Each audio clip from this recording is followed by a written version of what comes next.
sir, and hello ma'am.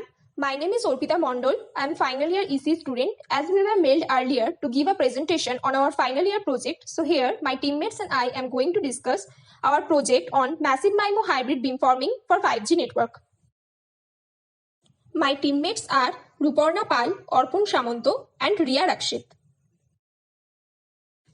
This project would not be possible without the guidance and constant support of our project guide Dr. Sheba Maiti ma'am, our project coordinator Professor Bishwajit Dotto sir, and our HOD Dr. Hirak Maiti sir. We are extremely thankful to them and to our friends.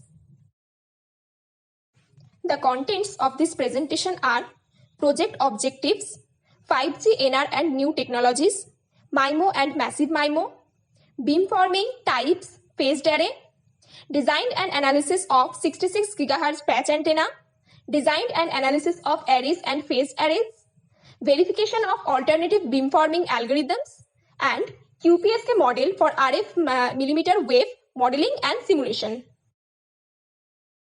The main objectives of our project were: number 1, to design a microstrip patch antenna of 66 GHz. Number 2, to design linear and rectangular array of this 66 GHz antenna. 3, to perform beamforming, beam steering, and beam tapping using phased arrays. 4, to study alternative beamforming algorithms. And 5, to simulate a massive MIMO 32x16 system integrated with phased arrays and hybrid beamforming. 5G NR, breakthrough from overcrowded bands. Our smartphone and other electronic devices in our home use very specific frequencies in the radio frequency spectrum, typically those under 6 GHz. But these frequencies are starting to get more crowded. Carriers can only squeeze so many bits of data on the same amount of radio frequency spectrum. So there is increased demand for bands due to the forthcoming technologies like augmented reality, virtual reality, automatic cars, IoT, and cloud computing. There is increasing demand for a low latency cellular network for technologies like automatic cars, etc. As more devices come online, we are going to see slower service and more dropped connection. The solution is to open up to new bandwidth. So researchers are experimenting with broadcasting on shorter millimeter waves that fall between 30 and 300 GHz. This section of spectrum was never been used before for familiar devices, and opening it up means more bandwidth for everyone. The new set of bands for the forthcoming technology is named as 5G New Radio. For 5G New Radio, two frequency ranges are proposed as FR1, that is sub-6 traditional bands, which is 410 to 7125 MHz, and FR2, that is 24.25 to 52.6 GHz. New technologies for 5G. First one is millimeter wave. Today's wireless network rely on high-powered cell towers to broadcast their signals over long distances. But millimeter waves can't travel well through buildings or obstacles, and they tend to be absorbed by plants and moistures. To get around this problem, we need small cell networks. So next technology is smaller cell. Instead of one high-powered traditional towers, using low-powered mini base stations can form a relay team to transmit signals around obstacles. As there is increased number of antennas, a system is needed to maintain all the traffic. There comes the third technology, that is MIMO, that supports a higher factor of capacity than today's network. MIMO stands for multiple input, multiple output. The more antennas the transmitter receiver is equipped with, the more the possible signal paths and better the performance in terms of data rate and link reliability. But it has its own complications. The primary challenge for massive MIMO is to reduce interference while transmitting more information from many more antennas at once. And the next technology is beamforming. Beamforming means by focusing a signal in a special direction, beamforming allows you to deliver high signal quality to your receiver, which in practice means faster information transfer and fewer errors without needing to boost the broadcast power. Next technology is full duplex. Full duplex enables simultaneous transmission and reception over the same frequency band. In this way, the spectral efficiency can be improved significantly compared with half duplex. MIMO and massive MIMO. As discussed earlier, MIMO stands for multiple input, multiple output. Actually, it is a wireless network that allows the transmitting and receiving of more than one data signal simultaneously over the same radio channel. Standard MIMO networks tend to use 2 or 4 antennas. Massive MIMO, on the other hand, is a MIMO system with an especially high number of antennas. The advantages are high spectral efficiency, throughput, and increased data rate. Beamforming.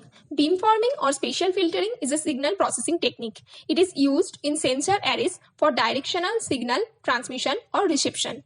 It combines radiating elements in an antenna array in such a way that signals at particular angles experience constructive interference while others experience destructive interference, as you can see in this picture. It is used to improve directivity and gain. Further slides will be discussed by my friend. Thank you. Thank you, Arpita. I am Riya Rakshit, here to discuss the further slides. Types of beamforming. Analog beamforming. In analog beamforming, the signal phases of individual antenna signal are adjusted in RF domain. It impacts the radiation pattern and gain of the antenna array and thus improves coverage. Digital beamforming.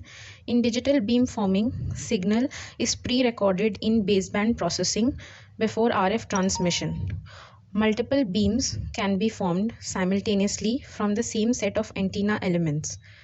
The problem faced in analog beamforming is it requires a large amount of power, and in case of digital beamforming is it has signal processing complexity.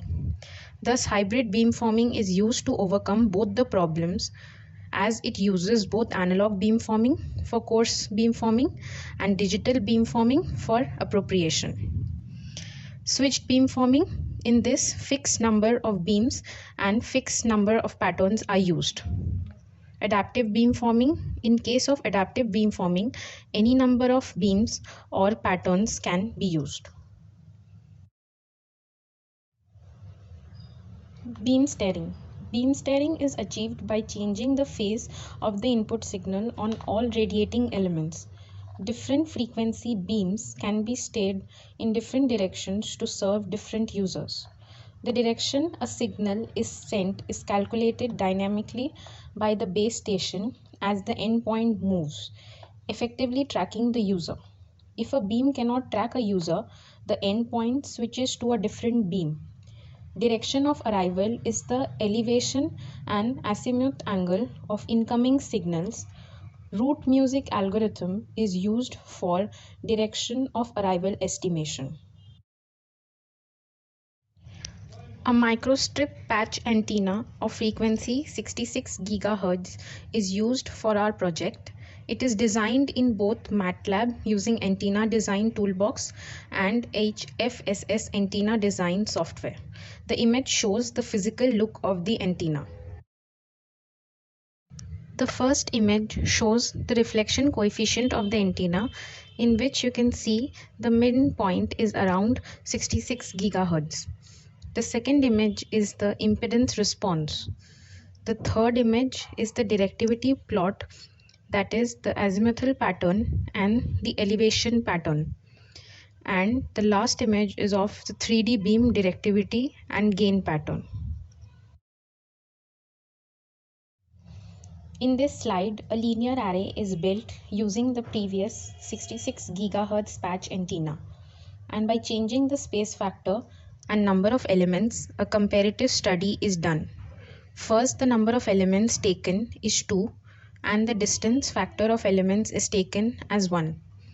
Then the number of elements taken is increased to 4 and the distance factor is taken as 1.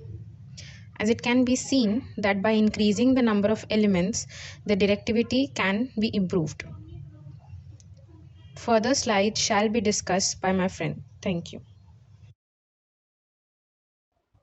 Hello sir, hello ma'am. I want to discuss about the phased uniform linear array. And here is the response of phased uniform linear array where the number of elements is 8. It takes huge time to simulate in normal linear arrays in a low-end device. So we switched it to phased uniform linear array to perform smooth execution of simulation. Here we can see directivity is increased as the number of elements are increased from 4 to 8. This is the curve taken as distance factor 0.7 and taken ground length greater than 0.0045423. We can see the gain is increasing as the number of elements increasing. This is the linear array curve which is showing that gain versus distance factor. We can see after distance factor 1.1 in higher number of elements there is no value. The reason is the simulation error. To avoid the simulation error, we have to keep the distance factor less than 1.1. This is a gain versus distance factor graph where ground length is taken greater than or its original length. We can see there is no error in 7 elements graph. Here we can see the distance factor 1.2 and 1.4 are showing great results. To avoid the problem of simulation error in high distance factor, we should use 1 as optimum. This is the curve where gain versus distance factor is shown for a phased linear array. Here we can see 1 is the optimum for all other distance factors. We are also achieving 8 number of elements in this curve, so there is no error. Now beam steering is the process when a beam is steered to another angle. Here we can see the number of elements is 8 and distance factor is 0.5 and the azimuthal angle is 30 degree. And look the second curve, in the 30 degree azimuthal angle gain is maximum or the gain is shifted shifted in 30 degree. The previous graph about the 2D case, but in the 3D case when we are giving total number of element 8 by 8 or the row number is 8 and column number is 8 and the distance factor is 0.5, azimuthal angle equals to 20 degree and elevation angle is minus 30 degree. So we can see the main beam is forming at azimuthal angle 20 and elevation angle at minus 30. Now the taper filter is used to reduce the side lobes. So as you can see, the side lobes are reduced and the energy concentration in the main lobe is increased. Here the number of elements is 8 and distance factor is 0.5 and azimuthal angle is 30 degree. So we use 30 degree tapping and we can see the response. And the 3D beamforming also we can use the 30 degree tapping. So we can see the side lobes are reduced and the main lobe have high energy concentration. Hello, I'm Arpan. In this slide, I will discuss about alternative beamforming algorithms and a case study of it. So here in this picture, as you can see, a receiver is situated at 45 degree angle and two interference is occurring at 30 degree and 50 degree angle. We have applied phase shift MBDR and LCMB beamforming and analyzed their responses. In the left, we can see the transmitting pulse. In the right, we can see the output of the phase shift beamformer at no interference at all. When two interference occur at the 30 degree and 50 degree angle, we can see that the phase shift beamformer fails to provide the signal, but MBDR beamformer performs well. When the angle of reception is slightly mismatched, we can see that the MBDR beamformer is distorted, but LCMB maintains the signal even after the mismatch of the angle of reception. In the left, this is the azimuthal plot of phase shift beamformer. As we can see, it is maintaining the main lobe at 45 degree. When two interference occurs, we can see in the right side, the MBDR beamformer suppresses the signal at 30 degree and 50 degree where the interference is occurring, but the phase shift beamformer doing nothing. When the angle of reception is slightly mismatched, we can see the MBDR beamformer is suppressing the signal at 45 degree, but this is not expected as the user is situated at 45 degree. But in the right, we can see the LCMB beamformer as well as maintaining the beam at 45 degree and also suppresses the signal at 30 degree and 50 degree. Now, this is the main model of our project. This is a QPSK based millimeter wave MIMO hybrid beamformer which is operating at 66 GHz frequency. We can see at the left side a relativistic angle TXRX which is the input of this system, and we provide a input through this block which is basically the position of the receiver array with respect to the transmitter array. We can see the QPSK transmitter block and then a hybrid array transmit beamformer block, then a 50 dB free space path loss channel, then the receiver array, then the QPSK receiver, and there we can see two displays. One is received message and another is estimated angle of arrival. This is the QPSK transmitter block. We can see bit generation, and inside the bit generation, the generator code is given here. Inside the generator code, the message is written, which is hello world with a number. The number represents the frame. Then we have the QPSK modulator. This is the hybrid beamformer block. It is using two input angles. One of them is given by the user, another one is estimated by the system. Inside the beamformer, we can see two beamformers are used. One of them is phase shift beamformer for the analog beamforming, and another one is the MBDR beamformer, which is for digital precoding. Inside each sub-array, we can see 8x1 linear arrays. So total number of transmitter element is 32.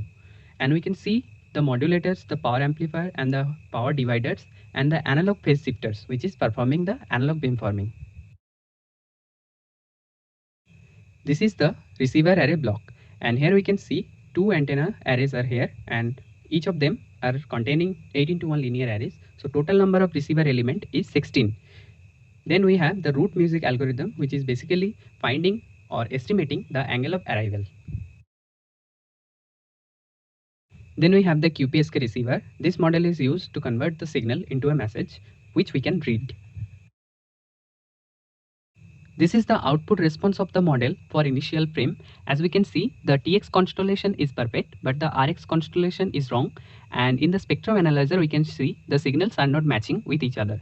And in the estimated angle of arrival, we can see it is estimating completely wrong angles, and the received message is also an error. This is the output response of the second frame, and as we can see in the received message, there is a slightly mistake, and the estimated angle of arrival is correct, and the RX constellation is also correct, and in spectrum analyzer the signals are also not matching. In this output, the fourth frame is simulating, and we can see the message is exactly correct, and the RX and TX constellation are also correct, and receiver and transmitting signal is also matching in the spectrum analyzer. Estimated angle of arrival is also correct. While simulating the model, we have changed the angle, and we can see in the 11th frame that the received message is slightly wrong, which gets corrected in the next frame. So we can see that the initial frames are erroneous and showing some latency to the system, as it is working on the angle of arrival estimation. As the receiver estimates the angle of arrival correctly, the received message becomes almost correct. But then, about 0.2 millisecond, the system shows its optimum performance by estimating accurate angle of arrival and receiving exactly correct messages. When the angle is sharply changed, the received message becomes slightly erroneous, but it resolves the error in the next frame and remains accurate for the upcoming frames. But if the angle is slightly changed, receiver gets accurate message without any erroneous frame. This model is developed after analyzing all the components used in it. We have used the key techniques like MBDR beamformer are also verified and checked how they differ from the available alternative methods. Developing a hybrid beamforming massive MIMO and evaluating algorithms and alternative method is the first step toward achieving the required performance of a 5th generation wireless network. To assess further implementations, this model must be evaluated over a collection of different parameters, bands, steering, and channel combinations. Technologies like artificial intelligence and different multiple access scheme like non-orthogonal multiple access can also be integrated with this model. Thank you.